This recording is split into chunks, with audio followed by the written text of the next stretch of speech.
Assalamualaikum warahmatullahi wabarakatuh. Salam sejahtera buat kita semua.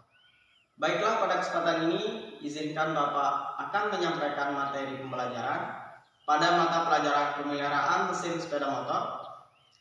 Sebelum kita ke materi, izinkan Bapak memperkenalkan diri terlebih dahulu, karena seperti kata pepatah, tak kenal maka tak sayang.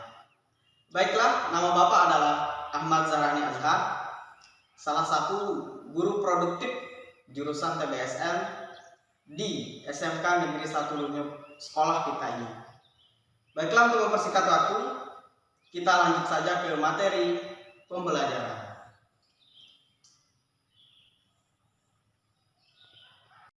Jadi tadi sedikit perkenalan singkat dari Pak Guru terkait materi pembelajaran dan juga nama Pak Guru. Jadi mata pelajaran yang akan kita bahas pada kesempatan ini yaitu pemeliharaan mesin sepeda motor pada subkompetensi sistem bahan bakar. Kita langsung saja.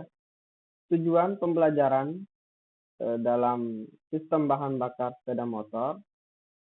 Yang pertama adalah siswa dapat menjelaskan konsep sistem bahan bakar pada sepeda motor. Kemudian yang kedua adalah siswa dapat menjelaskan komponen-komponen sistem bahan bakar sepeda motor. Yang ketiga, siswa dapat menjelaskan jenis dan komponen dari salah satu komponen sistem bahan bakar sepeda motor yaitu karburator serta fungsinya. Yang keempat, siswa dapat menjelaskan prinsip kerja komponen karburator. Dan yang kelima, siswa dapat menjelaskan perawatan sistem bahan bakar karburator. Perlu Bapak sampaikan juga bahwasanya kenapa kita masih belum diperbolehkan melakukan tatap muka dalam proses pembelajaran. Ada beberapa hal, salah satu yang paling utama adalah dengan semakin tingginya tingkat penyebaran virus COVID-19 di Indonesia, terutama di Provinsi Nusa Tenggara Barat, terlebih-lebih di Kecamatan Lunyuk ini. Menurut informasi, tingkat COVID-19 di Kecamatan Lunyuk masih cukup tinggi. Oleh karena itu, gugus tugas kecamatan dan Bapak Camat sangat mewanti-wanti untuk menghindari penyebaran yang lebih luas, sehingga sekolah masih belum dapat menjalankan tatap muka secara keseluruhan. Oleh karena itu, solusi yang ditawarkan oleh kami agar pembelajaran dapat berjalan, salah satunya yaitu dengan menggunakan video pembelajaran seperti yang kita kerjakan hari ini. Tujuannya agar materi yang kita pelajari pada mata pelajaran dalam mesin sepeda motor dapat tersalurkan, dapat dipahami oleh siswa.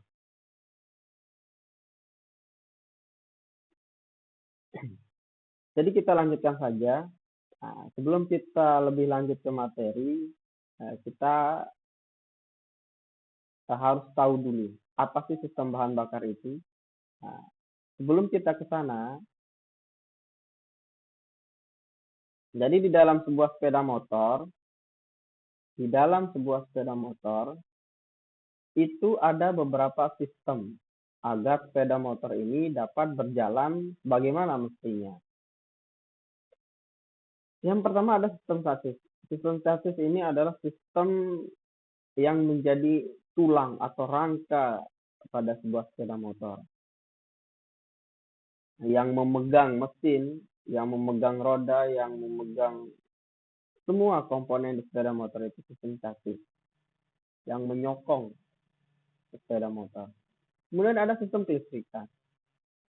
Sistem kelistrikan ini adalah sistem yang mengaliri seluruh komponen pada sepeda motor. Seperti pada busi, untuk menghasilkan percikan bunga api harus ada listriknya.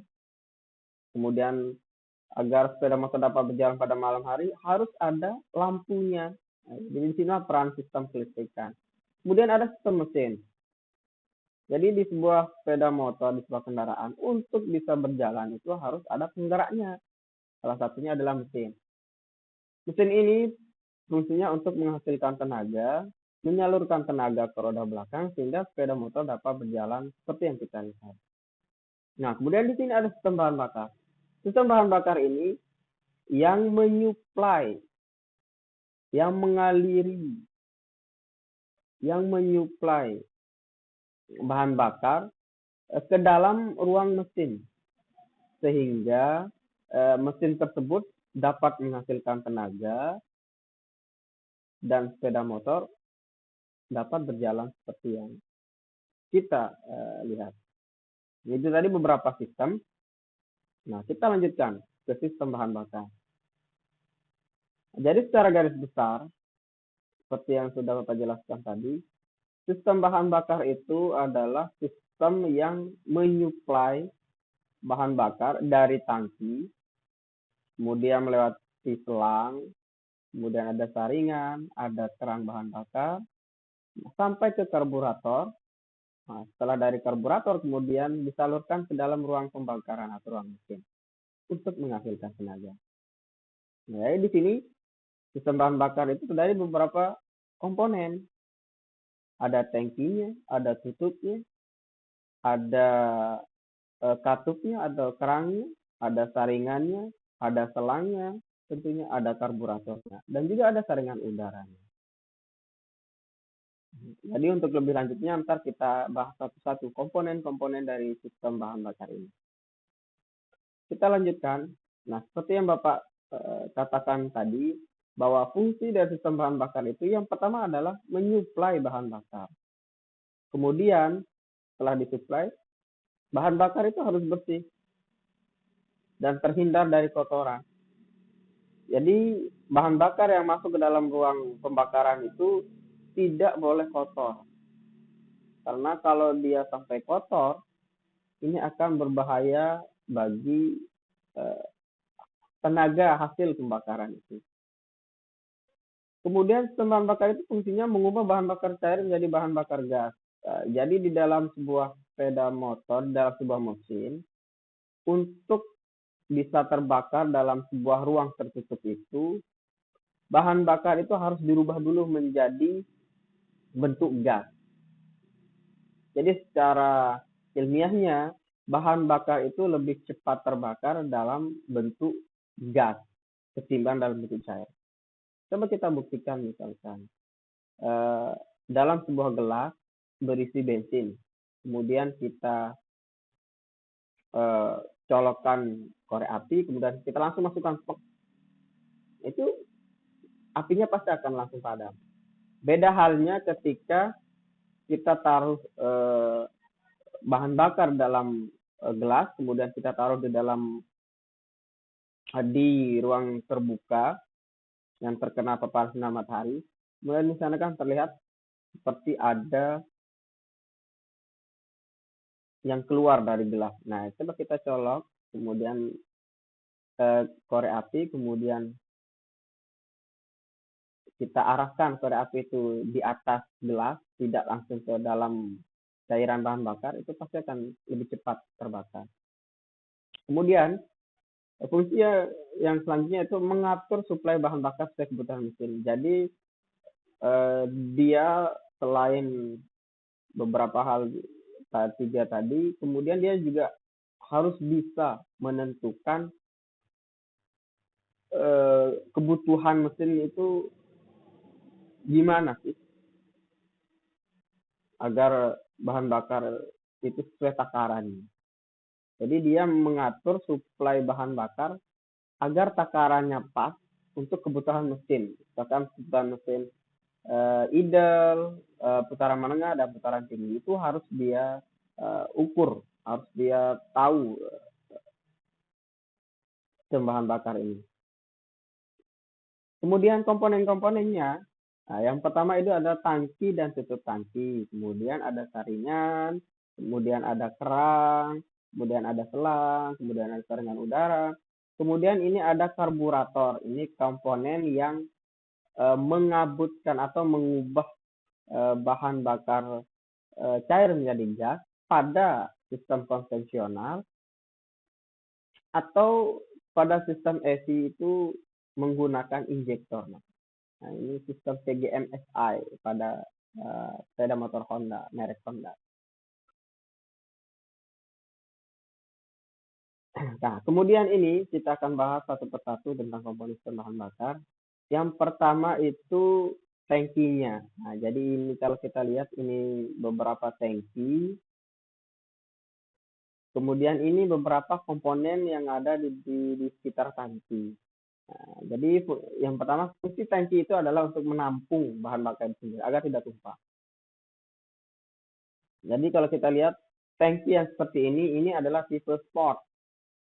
Ini digunakan pada sepeda-sepeda motor yang sport, sepeda motor cowok, misalnya seperti Mega Pro, GL Pro, Vixen, dan teman-temannya.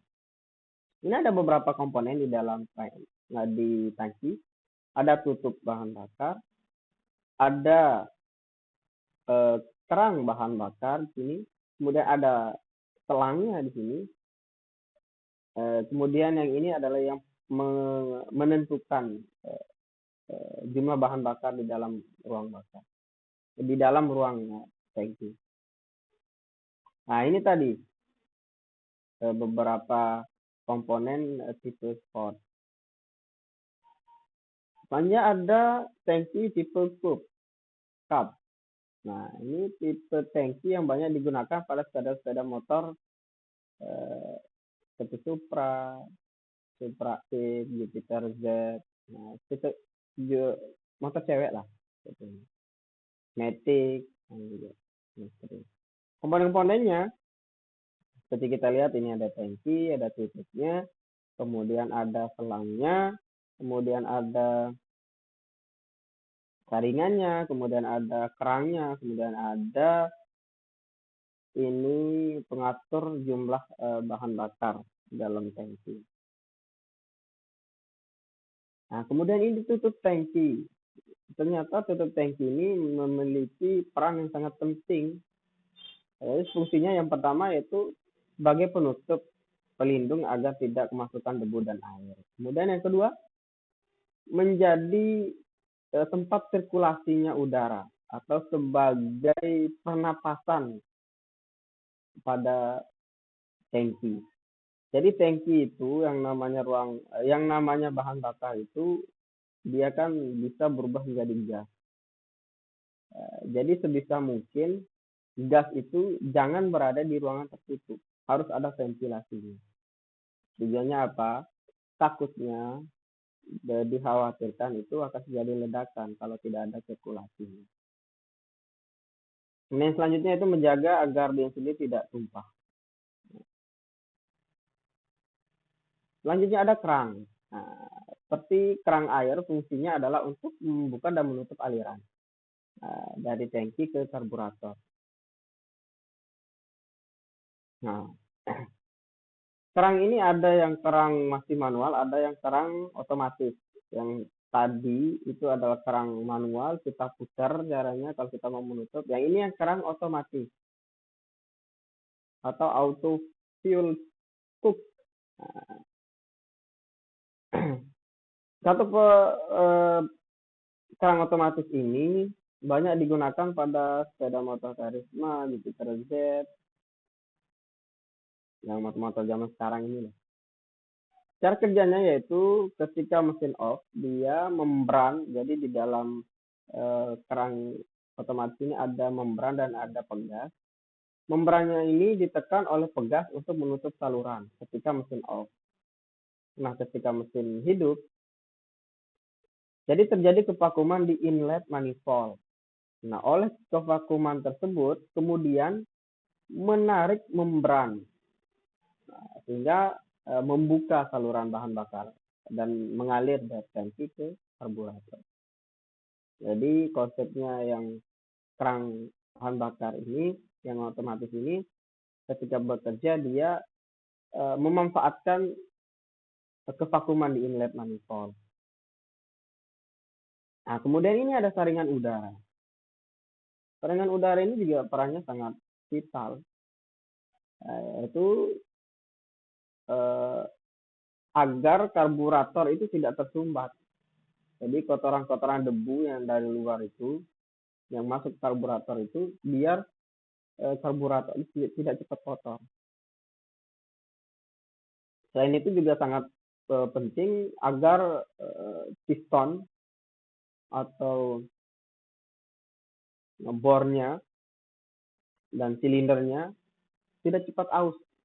Jadi kalau bahan bakar itu terkontaminasi oleh debu dan kotoran, kemudian masuk ke dalam ruang pembakaran, itu dikhawatirkan akan tergesek ketika piston turun naik di dalam ruang pembakaran.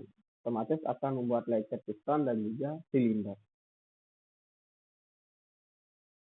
Jadi mungkin itu dulu untuk simulasi kita pada kesempatan hari ini. Kita lanjutkan pada pertemuan yang sudah dijadwalkan.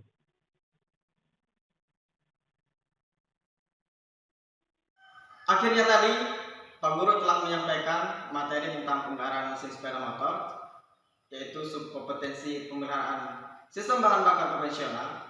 Sebelum Pak Guru menutup, Pak Guru selalu berpesan selalu mengikuti protokol kesehatan dan ingat 3 pesan Ibu: mencuci tangan, memakai masker, dan menjaga jarak. Cukup sekian.